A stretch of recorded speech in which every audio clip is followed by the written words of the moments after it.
रात के अब 11 बज चुके थे। अब तो कोई बस मिलना मुश्किल है। अगर आज आखिरी बस जरा लेट छुट्टी होगी तो शायद मिल जाएगी, वरना आज की रात मुझे यही बस स्टॉप पे बितानी पड़ेगी।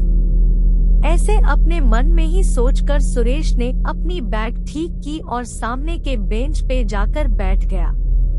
लेकिन सुरेश को कहाँ पता था कि आज वो मौत का सफर करने वाला था। सुरेश एक बड़ा ही होनहार लड़का है। उसने अपने जॉब के बल पर गांव में जमीन ली और उस पे घर बनाया है।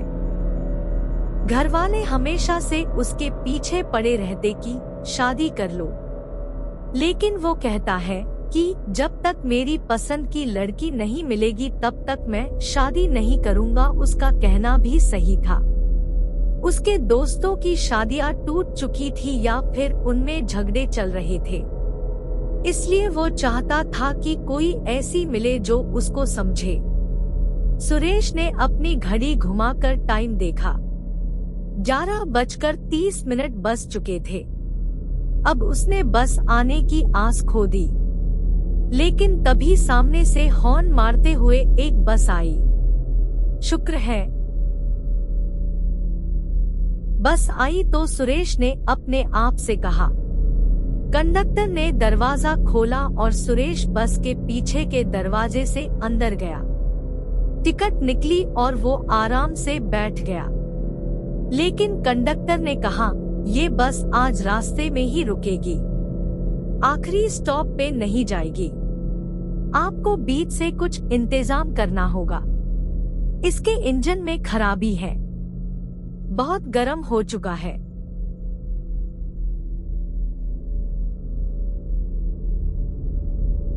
सुरेश को और पसीना चालू हुआ। रात बढ़ रही थी लेकिन परेशानी खत्म होने का नाम नहीं ले रही थी। जो होगा अब देखा जाएगा, ये सोच के सुरेश खिड़की से बाहर देखने लगा। ठंडी हवा अंदर आ रही थी, काफी अच्छा लग रहा था। उसने सामने बस में देखा तो ड्राइवर के पीछे कोई बैठा था। उसने खड़े होकर देखा तो वो एक औरत थी। इतनी रात को इस रास्ते पे कोई औरत को सुरेश ने इसके पहले कभी देखा नहीं था। उसने सोचा कि ड्राइवर या कंडक्टर का कोई रिश्तेदार होगा। अब सुरेश को खुद नहीं पता था कि बस आगे जाकर कहाँ छोड़ने वाली थी। अब 12 बज चुके थे। बस एक जगह आवाज करके रुक गई।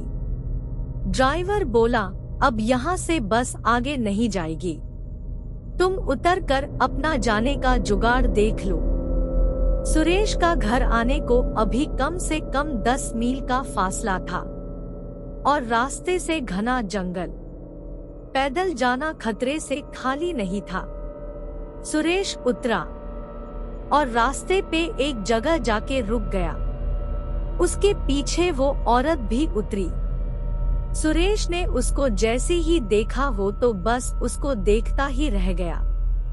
वो बला की खूबसूरत थी। वो एक लड़की थी। उसको देखकर सुरेश अपनी घर जाने की परेशानी भूल गया।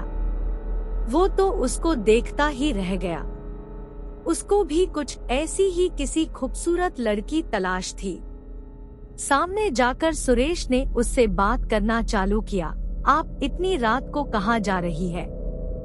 ये बस वाले भी ना ऐसे बीच रास्ते में ही उतार दिया। उस लड़की ने एक बार सुरेश को देखा। उसकी आंखें बहुत ही खूबसूरत थी। सुरेश उसकी आंखों में खो गया। कुछ बोल पाता तभी उस लड़की ने कहा, मेरा घर यहाँ से पास में है, पैदल जा सकते हैं, अगर आप चाहो तो मेरे घर चल सकते हो। सुरेश ने सोचा एकदम से कोई उसको घर चलने के लिए कह रहा है। वो जरा संभल गया। उसने कहा, नहीं मैं यही रुकता हूँ, कोई मिल जाएगा तो मैं अपने घर तक चला जाऊंगा, बेवजह आपको तकलीफ होगी। वो लड़की बोली, अरे घबराओ मत, मैं और मेरी माँ रहती हैं घर में, अगर चलना हो तो चलो मेरे साथ। इतना विश्वास सुरेश के लिए काफी था। वो उसके पीछे चल पड़ा। घना जंगल और कच्चा रास्ता। सुरेश ने चप्पल पहनी थी। उसको जल्दी चलना मुश्किल हो रहा था। काफी दूर जाने के बाद अब सुरेश के पैर गीली मिट्टी में फंसने लगे थे। रास्ते में दोनों ने बिल्कुल भी बात नहीं की। अचानक सुरेश की चप्पल कीचड़ में अटक गई। वो निकलने के लिए अपने मोबाइल का टॉर्च चालू करके नीचे झुका और चप्पल को हाथ में लेकर खड़ा हुआ। सामने भयंकर अंधेरा था। कुछ भी दिख नहीं रहा था। पीछे वो रास्ता जहां वो बस छोड़कर आया था और ना ही वो लड़की जिसके पीछे वो यहाँ तक आया था। उसने आवाज लगानी चाहिए, लेकिन आवाज क्या देता और किसको? वो नाम भी तो नहीं जानता था उस लड़की का। हे भगवान, अब मैं क्या करूं? कहाँ जाऊं? सुरेश खुद को कहने लगा।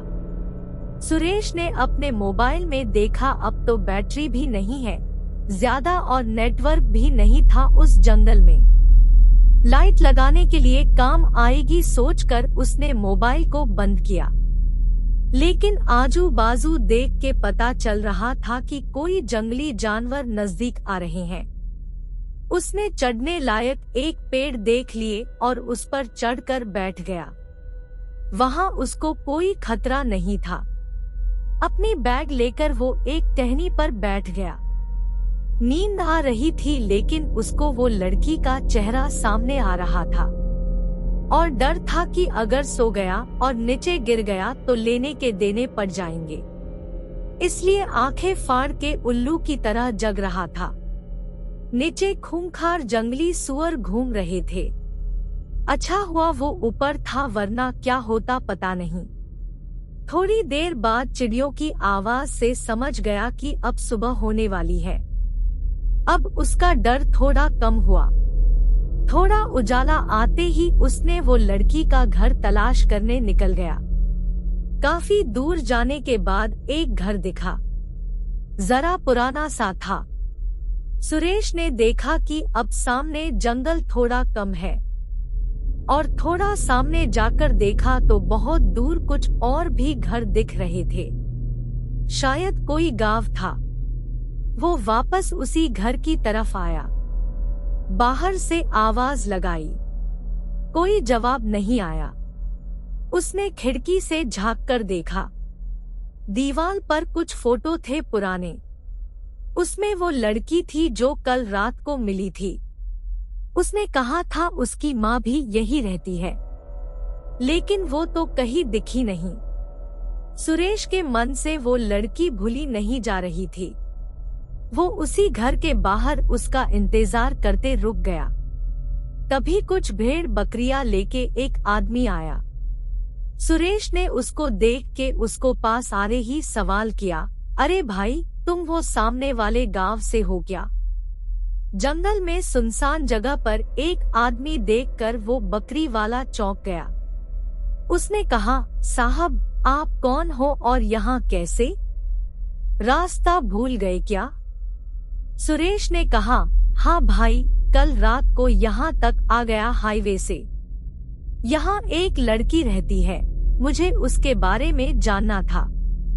क्या तुम जानते हो? कहा, यहाँ इस घर में? मैंने तो कभी नहीं देखा। मैं यहाँ आते रहता हूँ, बकरीवाला बोला। सुरेश को लगा शायद ये जानता नहीं इसलिए ऐसे बोल रहा है। उसके जाने के बाद सुरेश ने वहीं रुककर उस लड़की का इंतजार करना बेहतर समझा। उसको बहुत भूख लग रही थी, लेकिन उस लड़की के सामने उसको और कुछ सूझ नहीं रहा था। शाम होने को आई। वो बकरीवाला वापस जाते हुए सुरेश से मिलने आया और पूछा, साहब, कोई आया क्या? आप बेवजह रुके हुए हो, यहाँ कोई नहीं रहता। सुरेश सोचने लगा कि अगर यहाँ कोई नहीं रहता तो फिर वो कौन है जो फोटो में है और मुझे यहाँ तक लेकर आई। मुझे देखना है कि वो है कौन। कुछ देर बाद रात भी हुई। इतनी देर से न वो लड़की आई और न ही उसकी माँ। अब सुरेश से रहा नहीं गया, लेकिन वापस जाना मुश्किल था, इसलिए उसने वहीं के एक पेड़ का सहारा लिया और चढ़ के बैठ गया। घना अंधेरा छाने लगा। वो सामने घर दिख रहा था। सुरेश अब घर से जरा दूर था। बाहर उल्लू आवाज कर रहे थे। जरा सी आवाज पर झट से गर्दन मुड़ जाती थी। खुद की सांस और धड़कन भी सुरेश को अब महसूस होने लगी थी। तभी अचानक सामने से सफेद कपड़ों में वो लड़की आते हुए दिखी। उसको देखकर सुरेश को बड़ा अच्छा लगा। चलो, जिस बात के लिए वो कल से यहाँ बैठा है उससे मिलना तो हो जाएगा। वो अब उतरने की कोशिश कर रहा था पेड़ से कि तभी उसकी नजर उसके साथ चल रहे एक और परछाई की तरफ गई। वो एक आदमी था, उसके पीछे पीछे चल रहा था। अब सुरेश वहीं रुक गया और ऊपर से सब देखने लगा। वो लड़की ने घर का दरवाजा खोला और अंदर गई। उसके बाद वो आदमी जैसे ही अंदर गया, उस आदमी की चीखें गूंजने लगी। वो तड़प रहा था, चिल्ला रहा था, बचाओ बचाओ, मुझे छोड़ दो, मुझे माफ करो, मैंने तुम्हारा क्या बिगाड़ा है। सुरेश इधर डर से कांप रहा था। नीचे उतरना अब वो भूल गया। कुछ देर बाद उस आदमी की चीखें बंद हो गई। सब शांत हो गया। वो आदमी शायद मर चुका था, ऐसे सुरेश को लगा। वो वही पेड़ पर बैठा था। सुरेश सुबह का इंतजार करने लगा। जैसे ही सुबह हुई वो पेड़ से उतरा। दरवाजे के बाहर तक खून बह रहा था। अंदर जाकर देखने की हिम्मत नहीं थी। वो जहां रास्ता मिला उधर भागते चला गया। उसने अंदर वो लड़की है या नहीं ये भी नहीं देखा। भागते हुए कैसे तो उसको हाईवे मिल गया और अपने घर तक पहुंच गया। उसके साथ जो हुआ वो जैसे ही बताने जा रहा था तो उसकी जबान नहीं चल रही थी। बोलना तो बहुत कुछ था लेकिन कुछ बोल नहीं पा रहा था। उसका मुंह सिल चुका था। सुरेश को दवाखाने भर्ती कराया गया और उस पे इलाज चालू हो गए। किसी को कुछ समझ नहीं आ रहा था कि उसको हुआ क्या है। डॉक्टर ने उसको पागल करार देकर पागलों की ट्रीटमेंट चालू कर दी। इधर जंगल में वो बकरीवाला आज शाम को फिर से उस घर की तरफ आया, जानबूझकर तसल्ली करने, ये देखने की कल का आदमी है या नहीं।